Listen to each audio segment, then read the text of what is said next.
Where was I? Oh, yes. So I've got the Morse decoder here, so I can I can now read Blink. And what Serenity is saying here is, let's go. Serenity blinks a message of urgency. You nearly forgot that while trapped in amber, she was witness to all your tomfoolery and dilly-dallying in the other room, and knows the timer is about to expire.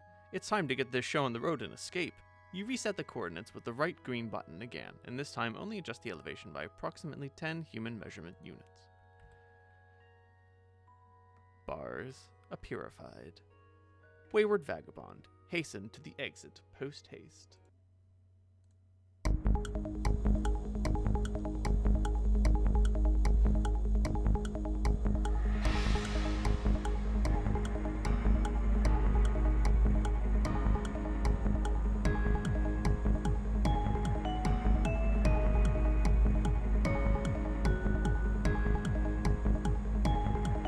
Is this really necessary?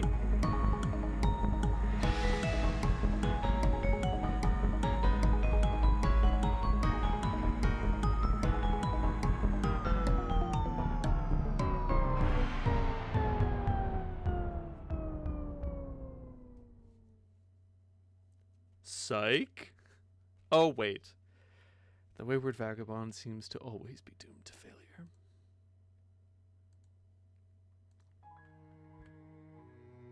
Unpsych. You attempt the rare and highly dangerous 5 times cliffhanger combo, and fail. We are doing it, man. We are making this happen. Wayward vagabond, ascend.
Eagle-eyed viewers may have noted that the password to open the door was 413.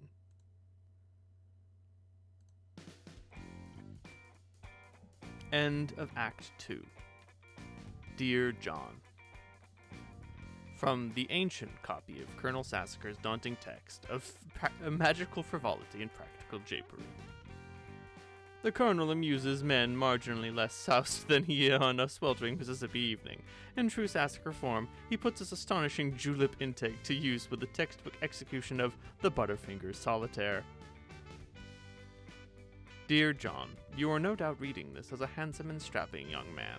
Why, the man grit needed to lift the book is itself a sign of your maturity, not even to speak of the wisdom needed to grasp the nuance of Sassacre's time-tested mischief. I am so proud of you, my grandson. How I wish I could have delivered this heirloom to you in the flesh, but I am afraid it wasn't in the cards, for you see, John, like you, this book must take a journey. Its journey will end on the final day of my life, and even then will continue some. Though I suppose that will be up to your father. Perhaps he will discuss it with you one day when he and you are ready. But it is your journey I am writing about to wish you luck. There will come a day when you will be thrust into another world, and once you arrive, that is only the beginning. You will soon delve even deeper into a realm of warring royalty in a timeless expanse, a realm of agents and exiles and consorts and colonel sprites, of toiling underlings and slumbering denizens, a realm where four will gather, the heir of breath, the seer of light, the knight of time, and the witch of space, and together they will ascend. John, if only you knew how important you were. I regret my passing came so early in your life, and yet I feel in my heart we have already met. But what I know for sure is that we will meet again. Until then, John, I do hope your father keeps you safe, keeps you well fed. H.R. Bancroft and Company, San Francisco, California. With love, Nana. P.S. A silly girl naps by her flowers. It is quite likely that she tired herself out with a variety of silly antics, as silly girls are often known to do. She may have a silly name too, or maybe not. It's hard to say for sure without asking her, but since she's slumbering peacefully, it'd be a shame to wake her up. You might as well just give her a name right now. Enter name. Farm Stink Butt Lass. I guess her name is Farm Stink? Wake up! You try to rouse Farm Stink from her slumber, but she's really down for the count. It looks like she's holding on some sort of note. Was that there before? It was there the whole time. Retrieve arms from... They're right there, in plain sight. Look, now they are flashing red. Drop a pumpkin on Farm Stink. What pumpkin? You see no pumpkin, and frankly, it is hard to imagine there ever was a pumpkin in plain sight or otherwise. Anyway, that'd be a really terrible thing to do to poor sweet Farm Stink. Read the note. Farm Stink, that is incredibly silly and a little bit rude. My name is... Jade Hartley. Examine the room. Your name is Jade. You have just awoken from a restful nap, and as usual, you have no recollection of having fallen asleep. You have quite a number of interests, so many in fact you have trouble keeping track of them all, even with an assortment of colorful reminders on your fingers to help you sort out everything on your mind. Nevertheless, when you spend time in your garden atrium, the only thing on your mind is your deep passion for horticulture. What will you do? Jade, play a silly flute refrain.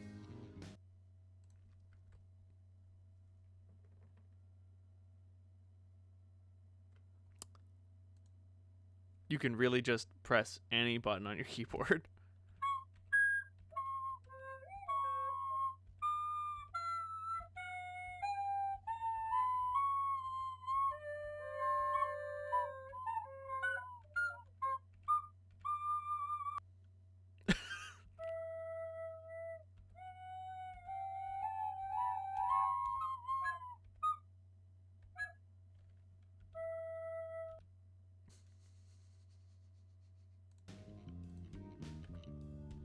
Wow, you really suck at this thing. Maybe you should try playing an instrument you actually know how to play instead, like the one in your bedroom. Honestly, you have no idea where this flute even came from. Things just seem to appear and disappear around here all the time, especially to your unending chagrin. Any sort of large orange gourd that might be lying around. You consider throwing the flute down in disgust. Jade, captchalogue your flute. On second thought, it was a perfectly nice flute, and there's no reason to take your frustration out on it. You just need some practice. Before you captchalogue the flute, you'll need to set your fetch modus first. Set modus. You have a wide variety of fetch modi to choose from. You were really excited when your grandpa bought you this modus set for Christmas. He's a total badass, even if he is a little strict. You typically opt for the memory modus when it comes to matters of day-to-day practicality. We've got memory, operation, guess who, Ouija, battleship, Jenga, Connect 4, Clue, Yahtzee, Monopoly, Pictionary, and Boggle. Select memory. You set your modus to memory and captchalogue the flute. You allot 9 cards to the Modus from your deck, since that will be more than enough for your needs at the moment. The Modus grabs 9 more cards for matching purposes. The flute is split up on 2 blank cards and mixed randomly into the grid. To retrieve the item, you must first pick 1 card, and then pick its matching card. For the typical Sylladex, this Modus presents a frustrating guessing game and a lot of wasted time on mismatching, but you like it because you seem to have a knack for always guessing right on the first try. Jade, squeal like a piglet and fertilize some plants. It's an awfully silly idea and is basically a waste of everyone's time. You will predictably disregard this thought and focus on more sensible objectives at once. Oh my god, this is so much fun! You capture log the bag of fertilizer. Jade, consult colorful reminders.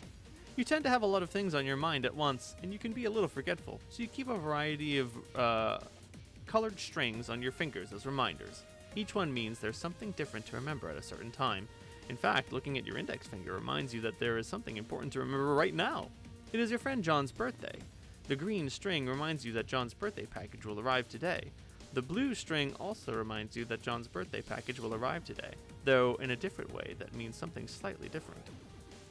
You are further reminded that you have some things to do outside your house soon, but you should stop by your room first for some supplies, and most importantly, to see if John is online and to wish him a happy birthday. Jade, capture log the pumpkin growing next to you. You snap up that pumpkin, which seems suitably ripe for the taking. Hopefully the safety of your Sylladex will prevent it from being spirited away like so many of its ephemeral predecessors. Jade, exit this room. You make your way to the middle of your garden atrium, where a stairwell joins 4 atrium wings. Upstairs is your grandfather's laboratory, as well as your bedroom. Jade, capture log something. Your memory modus is hardly any fun without much stuff in it, so you decide to stock up on some fresh produce to fill up some cards. You pick up a juicy crab apple. You go pick a nice looking key lime. Then a delicious mandarin orange. Those are your favorites. And finally, a ripe yellow Eureka lemon. Modus fun aside, you feel it's impossible to have too many fresh fruits and vegetables on hand. Jade, go upstairs to your bedroom. You almost never use the stairs. You transportalize upstairs. Just above is your room. You enter your bedroom. On this side of the room, you are immediately confronted with numerous artifacts highlighting your various interests. You are an avid follower of cartoon shows of considerable nostalgic appeal. You have a profound zeal for marvelous and fantastical fauna of an anthropomorphological persuasion. You have an uncanny knack for nuclear physics, and not infrequently can be found dabbling in rather advanced gadgetry. You enjoy sporadic fits of narcolepsy. Your love of gardening transcends the glass confines of your atrium, and you are at times prone to patterns of precognitive prognostication. You consider very briefly the question, what will you do? But you quickly realize this is only one half of your room, and is therefore host to only half of your interests to choose from. Jade, explore the other half of your room. Over here, there are yet more articles of your aforementioned interests, and then some. Additional telltale signs of your enthusiasm for nostalgic television mingle with your assortment of game-hunting firearms. You are a skilled markswoman, though your crosshairs would never settle on an innocent creature, anthropomorphologically persuaded or otherwise. Your work table is littered with equipment to facilitate your tinkering. For you, experimentation is not a particularly exact science, and you lean heavily on sharp intuition for consistently and eerily optimal results. Nevertheless, you have still not been able to get that broad flat gizmo there to work, which is a design you borrowed from one of your grandfather's more mysterious inventions. You are a great admirer of his, and you are not alone. Your grandfather is a world-renowned explorer, naturalist, treasure hunter, archaeologist, scientist, adventurer, big game hunter, billionaire extraordinaire. He has taught you everything you know. But in spite of all his lessons, it's still difficult to escape his stern lectures when you are on the way out of your house to run your errands. He spends most of his time in the grand foyer, stewing in his own intensity and charisma. And today will likely be no exception. Among the errands you have planned is to venture out to find your pet and best friend named Beckerel. This animal must be fed, and he will not be happy if he is not. And if he is not happy, then you will not be happy. But first, you really should dig out your computer and say hi to John. Now, what will you do? Jade, quickly retrieve firearms from the wall. You equip your trusty hunting rifle. There'd be hell to pay if Granddad caught you leaving the house without it. Jade, wonder why the design on your shirt just changed. There isn't much to wonder, really. You left the wardrobifier on its randomization setting. You may contemplate which shirt design you favor the most and commit that setting to, in the near future. Jade, capture log the nearest Squiddles doll and hug it. Just before you can grab one, the powerful electromagnets concealed in their underbellies become activated, and the two of them get all tangled up with each other playfully. Tangle buddies. You capture lock the Tangle Buddies. Jade, lose interest in fauna and never speak of it again. Oh, but you could never do that. What marvelous creatures they are. What a daring dream to combine the finest qualities of humanity with the elegance and nobility of the animal kingdom. How you wish you could know their world. To hear one night those muted paw pads traipse up your stairs. A low but friendly growl unsettles your slumber, and as the sopor seeps from your eyes, they detect a sharp pair of ears cutting moonlight. A mysterious woven tongue invites. Wouldn't these ears suit you? Would not this proud long snout assist you in the hunt? No need to answer. Words slough from the busy mind like a useless dead membrane as more visceral sapience takes over. Something simpler is in charge now, a force untouched by the concerns and burdens of the upright. Their farcical yoke, the bipedal toe, it now drives you through the midnight brush, your paws whisking through creepers, unearthing with each bold stomp bright odors demanding investigation. But not for long, as you and your new friend must claim the night with piercing howls moonward. You eat a weird bug and don't even care. Jade, pick up your toys. Speaking of which, you pick up and admire one of your manthro chaps. They are wonderful friends and are always cheerful and pleasant fellows. Why, dear Mr. Coxcomb, however will you be received at the barnyard gala without the trappings of a proper gentleman? Each manthro chap comes with a number of accessories, including articles of formal attire, a vaccination kit, and a dishwasher-safe slop trough. Jade, organize all your dolls. You gather all your dolls into a rather cozy-looking pile. Jade, change the wardrobifier setting. You deactivate the wardrobifier's randomization mode and set it to cycle through the 3 shirt designs. The decision was tough, but you think you came to the best possible conclusion. So, there was a poll on the forum, and the 3 ones that won were appear to be Sun, Atom, and Spirograph. And number 1 was the Atom. Jade, look out the window. It's another beautiful day in your neighborhood. It is peaceful and quiet as usual. A rather imposing volcano looms over your house, which has been inactive for centuries. Though dormant on the surface, the volcanic activity deep underground provides your house with a source of geothermal power. You're not sure why your grandfather decided to draw from this source of energy when he had the unlimited power of the atom at his disposal, but it's been this way for as long as you can remember. You've chalked it up to your family's long-standing propensity for eclectic fursuits. Jade, retrieve fursuit from magic chest. What is this nonsense about fursuits? You do not own a fursuit. You think anthropomorphic fauna are really cute and enchanting and all that, but it's never occurred to you to dress as one. Sure, it is fun to imagine it would be like to run wild with a pack of wolves or purr and frolic with a litter of kittens, but dressing up as an animal just seems ridiculous. It would still just be a silly girl draped in a raggedy synthetic tufty piece of crap. And seriously, who are you trying to kid with that sort of baloney? Anyway, it's not a magic chest, it's your gadget chest, which you have adapted for storing a number of useful gizmos. It was once your oracle's trunk, a gift from your grandfather, of course, and still contains many silly fortune-telling knickknacks, all of which are completely bogus. Jade, open the chest. Among the fortune-telling knickknacks are these items. God damn it. Problem Sooth. A crystal ball plus compulsory velvet pillow.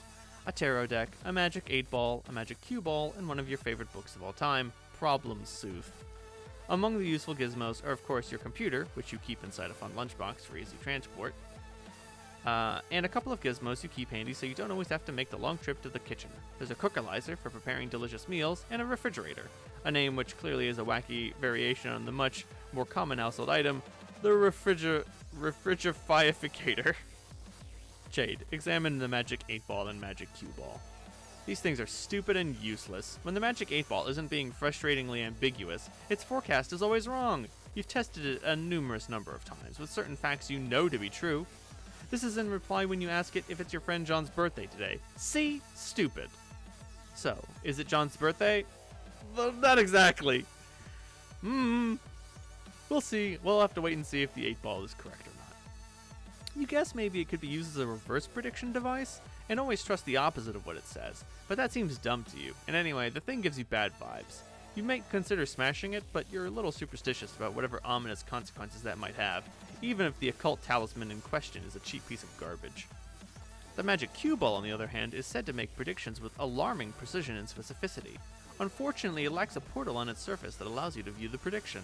You put these two pieces of junk back in the box. Capsulog refrigerator. You take the refrigerator. You might as well grab the cookalizer too. No portable kitchen's complete without it.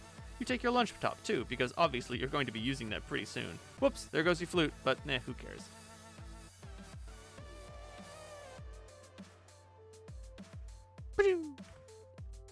Before you go out to feedback, you'll need to prepare a meal for him. You clear some space on your work table so you can set up your refrigerator and cookalizer. Just for fun, Jade allows you to take a stab at matching the cards to use the gizmos. It doesn't present much of a challenge for her, so she figures she might as well step aside while providing a few generous hints. No, warmer, cooler, cold, warmer, yes, no, cold, ice cold, warmer. You have selected the key lime. Way to go. Hot, wait, no, cold, really cold, frozen fucking tundra. Take another crack at this. Congratulations, you advance your matching skills to the new level, Yukon Hero, Legacy of the Frostbite Amputee. Jade is beginning to regret breaking the fourth wall for this ill-advised escapade. Okay, one more time. If it were known in advance how terrible you were going to be at this matching game, the author might have given second thought to preparing this cool interactive Flash application. Look at all these fruits on the loose. Good luck trying to settle them back down. You just deploy the gadgets yourself.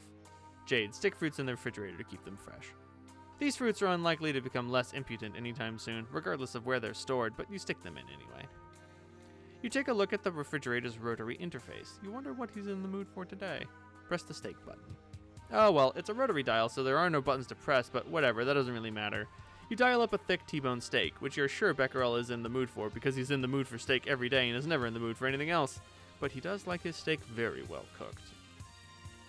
Jade, lightly irradiate the steak. He does prefer his steak rare, after all, but you will not dignify the thought of turning the knob much farther because you're not stupid. You capsulog the irradiated steak and save it for your trip outside. You probably shouldn't waste much more time. You wouldn't want all those nice depleted steak isotopes to settle down. Jade, examine the atomic base by your bed. You wouldn't exactly call it an atomic base, but it's heavily customized to accommodate a high level of musical virtuosity. The perfect instrument for the eclectically spirited. You've tuned the strings way down, of course, because your stumpy arms can't reach the low notes. You switch your eclectic bass to its advanced setting, but you promptly switch it back, since obviously it's too complicated to play it in person like this. The default setting is your preferred mode for casual jamming, and since you can't possibly waste enough time playing music, casually jam is exactly what you're going to do. Jade, play a hauntingly relaxing bass line.